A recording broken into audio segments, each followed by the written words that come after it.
नमस्कार, मी डॉक्टर ऋतुजा। आज आपण ब्रेस्ट फीडिंग म्हणजे स्तनपानाबद्दलचे काही सामान्य गैरसमज आणि त्यामागचं खरं सत्य जाणून घेणार आहोत। आई उन्हात गेली तर दूध गरम होतं, तर हा पूर्णपणे चुकीचा समज आहे।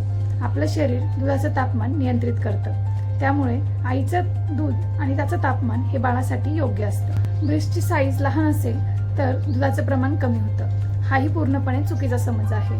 दुधाचं प्रमाण हे ब्रेस्टच्या साईजवर नाही तर हार्मोन्स आणि फीडिंग फ्रिक्वेन्सीवर डिपेंड करतं। बाळ खूप रडतंय म्हणजे आईचं दूधच पुरत नाहीये, हाही पूर्णपणे चुकीचा समज आहे।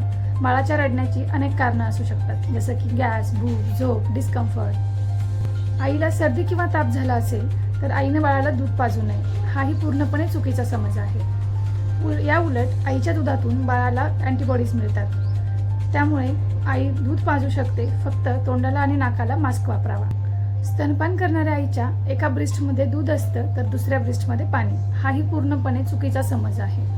तर दोन्हीही ब्रेस्टमध्ये दूधच असतं, फक्त सुरुवातीला येणारं दूध हे थोडं पातळ असतं आणि नंतर येणारं दूध घट्ट, आणि हे दोन्हीही बाळासाठी खूप महत्त्वाचं आहे। स्तनपान करणाऱ्या आईने फक्त पातळच खावं, तर फक्त पातळ खाल्लं तरच दूध येतं असं काही नाहीये। एका स्तनपान करणाऱ्या आईला बॅलन्स डाएटची गरज असते, त्यामुळे तुम्ही सकस आहार घेऊ शकता। खूप लोक हेही सांगतात, काही आंबट खाल्लं तर दूध आंबेल, पण दूध हे पोटातून तयार होत नाही, ते शरीरातून तयार होतं, त्यामुळे आंबट खाल्लं तर दूध आंबेल हाही एक चुकीचा समज आहे।